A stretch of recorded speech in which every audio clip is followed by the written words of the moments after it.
Good morning once again. Glad to have you with me once again. It's always a treat. I really appreciate it. And thanks, by the way, for all of your comments and the likes that you give each day. Really, I do appreciate that. And if you haven't done that right there, just give that little thing a like, and or if you haven't subscribed to the YouTube channel, do that, and or leave a comment. Much appreciated. Genesis chapters 23 and 4 and Luke chapter 9 are my chapters today. And from Genesis chapter 24, verse 26, there's really an interesting verse, and all the things that surround it are just fascinating. Listen to what it says. Then the man bowed down his head and worshiped the Lord. Well, this, of course, is the account of Abraham's servant Eliezer finding a wife for his son Isaac. And so it's just an amazing record of Abraham's servant finding a wife for Isaac, and the exact fulfillment of this request that he makes is so incredible. It's hard to take the whole thing in.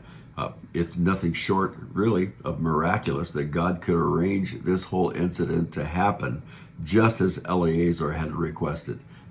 He had prayed and said, Lord, help me to find the woman, and the first one who offers me a drink. You know the story. You can read it there in Genesis 24. And right at that exact time, here comes Rebecca, and the whole thing takes place. So the point of all that for me is that God is faithful to his promise.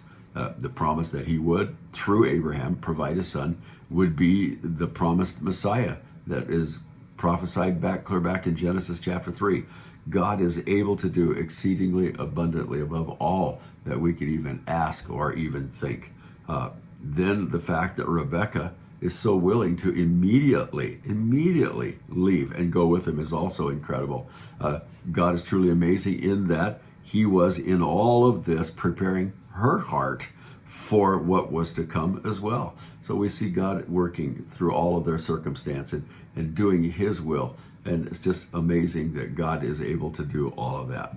The whole account, again, not to overuse the word, but it is amazing as we look at this whole thing. What does it do for you and me? Well, it encourages us to ask of the Lord, who is able to do the impossible as far as we are concerned, to go before us and prepare a way so that as to accomplish his will concerning us, which is what?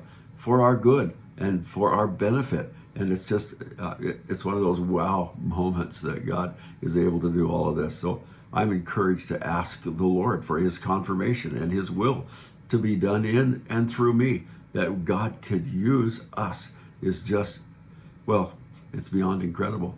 But he does use us, and I'm thankful for that. So I pray the Lord will richly bless you today as you are dependent upon him to do in and through you to accomplish his will and purposes in your life and in mine. Amen. May the Lord richly bless you today, I pray.